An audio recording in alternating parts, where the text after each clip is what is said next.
It's the pleasure of the House that Bill number 33 be now read a second time. Minister of Transportation and Infrastructure. Thank you, Mr. Speaker. I appreciate that. I'm very pleased to rise in the House today for the second reading of an act to amend the Motor Vehicle Act. As a result of legislative changes made to the Local Governance Act and the restructures of our municipalities, which were effective on January the 1st, updates to the Motor Vehicle Act are now required, and there will be more as time goes on. Proposed amendments in this bill will address changes to local government boundaries and the related impacts around default speeds and the posting of speed limits. The Motor Vehicle Act dictates authorities and default speed limits based on the boundaries of local governments, and I'll get into that a little more detail in a few minutes. Said that already. As these boundaries have changed, there will be a significant increase in the number of highways that lie within local government boundaries. And as we all know, a lot of those local government boundaries have now stretched out into what were once local service districts.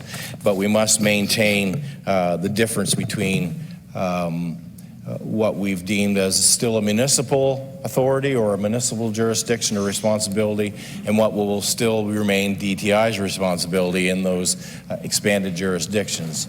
We've made a statement clearly that municipalities will remain responsible for what's in their areas, and DTI will continue to be responsible for the roads and streets that are in the former LSD areas. With proposed amendments applied, default speed limits will not change for more than 90% of provincial highways. The changes will have an impact on areas near schools. So we will be embarking on a process to redefine a school zone area as well as add a school area to the legislation. The Transport Association of Canada is a non-for-profit national technical association that focuses on highway infrastructure and urban transportation. The association publishes the Geometric Design Guide for Canadian roads, which is a fundamental road design reference used by all Canadian jurisdictions. The guide has contributed to the development of regional, provincial, and national road and highway systems by helping planners and designers meet the needs of road users with safety and consistency. The association identifies sections of roads adjacent to schools as either a school zone or a school area. All schools in New Brunswick are posted with school zone signage, plus an applicable reduced speed limit sign. In some locations, however, Mrs. Speaker, Madam Speaker, as you're both there now in that area. This signage notifies motorists of a speed reduction which may not be warranted. So, Madam Speaker, posting speed limit reductions that are not warranted can impact driver behavior and create safety concerns. So we want to be able to ensure that those school zone speed limits are appropriate. This bill proposes to integrate and define the term school area in the Motor Vehicle Act. This will be consistent with the TAC guidelines, Transportation Association of Canada guidelines, and with other jurisdictions across the country. This bill also proposes adding a maximum speed reduction no greater than 20 kilometers an hour from the adjacent speed limit in school zones.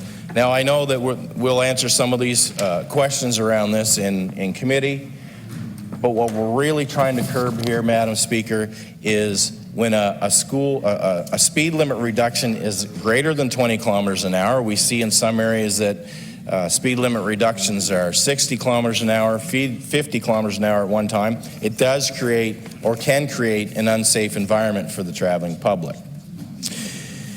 In some locations, so as I said, some locations, even the difference can be 60 kilometers an hour as a reduction when entering a school zone, and this can really cause safety issues. So we want to be able to curb some of those safety issues as much as possible.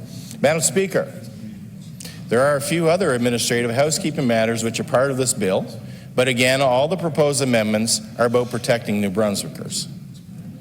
From the safety of the public, the safety of the public, and especially students traveling to and from school, is a priority for this government. Posting speed limits that are appropriate and in line with Canadian standards support that goal. So, in conclusion, Madam Speaker, this bill will address maximum speed reductions of 20 kilometer per hour increments. It will define school areas and school zones, and it will also set default speed limits outside of the former municipal boundaries, which are now new municipal boundaries, but take in the LSD areas, former LSD areas. So I ask all members, Madam Speaker, to share their views, their questions, and their comments during second reading. Bring more of those questions and comments to committee, and I just look forward to a wholesome and interesting and holistic debate when we get to those stages. Thank you, Madam Chair, Madam Speaker. Rigorous.